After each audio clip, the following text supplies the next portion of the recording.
gonna go over an attack from guard. So the Kimura, you're usually gonna get when your opponent has, not here, okay, because you have to actually sit up to get the Kimura. Anytime you start sitting up here, your opponent is gonna go here. So it's gonna push down here, and they're just gonna push you back down to the ground, right? So don't, especially if they have it here, don't try and start removing the hands and start trying to go like this for a Kimura, because they're gonna know ahead of time, okay?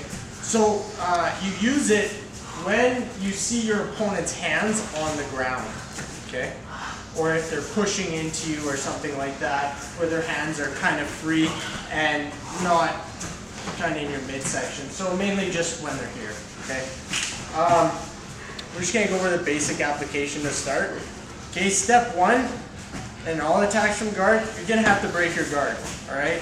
So don't start trying to go for it just by sitting up here, okay, and not breaking your guard. So you're gonna break your guard, step one, okay? Step two is you're going to sit up and you're going to push off your outside foot on this side, just like we would with the shrimp, okay? Just with the shrimp, we push off that foot and we get our hips out, right? Same thing here, okay? You want to attack this part of the arm, so you want to make as much space as you can there. Okay, so I'm going to sit up onto my elbow, and I'm going to push off my opposite foot of the elbow that I'm on, and I'm going to shoot my hips out. Okay, this not only enables me to have lots of space now to attack this arm, but it gives me added stability if he starts pushing back into me. Okay, now I can actually post out a little bit. Whereas if I was here and trying to attack now, he pushes me, I just go straight back down, okay? So I sit up onto the arm. Step two, I get my hips out. Now I come around and I wrap the arm and I land all at once. I want to grab the wrist in a thumb full grip, right? So you guys will start to notice in these, like the arm bar and these directional submissions, you want to get a fistful grip for control of the wrist, okay? So I'm not gonna go like this because he can potentially get his hand out, okay? So we're not requiring a power grip here, we want more of a control grip, okay? So we grab the wrist, we come underneath, and we try to land all at once. We land on, we're grabbing our own wrist over top of his tricep, we scoop underneath, so his tricep is right up into my armpit now. I'm grabbing onto my own wrist and I'm grabbing onto his wrist. Now what a lot of people do here is they think they have it and they just drop back and start trying to do it from here. And if you see, one, he'll roll out. Okay, that's one thing that could happen.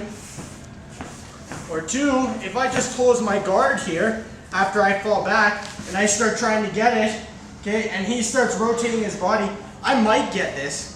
Most often than not though, you'll see that you'll max out the range of motion and you'll just be too tired and you just can't get that angle. You just won't be able to finish this as far as you can go. Or if he was resisting, I mean this is perfect case scenario, right? He's relaxed and of course I can manipulate the joint to where I'm gonna get an attack in practice, right? But if we were fighting right now, really resist, and I start going, look, I'm going as hard as I can. There's no leverage for me here. There's no leverage to push. He barely has to do anything. He just drives his shoulder into my chest and I'm not getting anything, right? So what do we have to do? We have to get an angle, just like the triangle. Okay, we have to get an angle on his body. I have to get my side out. Okay, now I can lock up my guard again, or I can just bite higher on the back. Okay, but I pin his elbow so that I can see that humerus right there. Okay. I pin the elbow to my chest and I rotate it just like an axle inside of a wheel. Okay, this is the wheel and I'm pushing it around. It's devastating to the shoulder joint. Okay, I keep this glued to my leg and I use it as a guide. I keep the arm at 90 degrees. Okay, I don't pull it in here because the scapula can move like that. Okay, that's fine. It's this pivoting inside the joint that you don't want, right? So I bite tightly on the back so that he doesn't sit up. Okay, he's trapped right now. I'm pinning the wrist, or I'm pinning the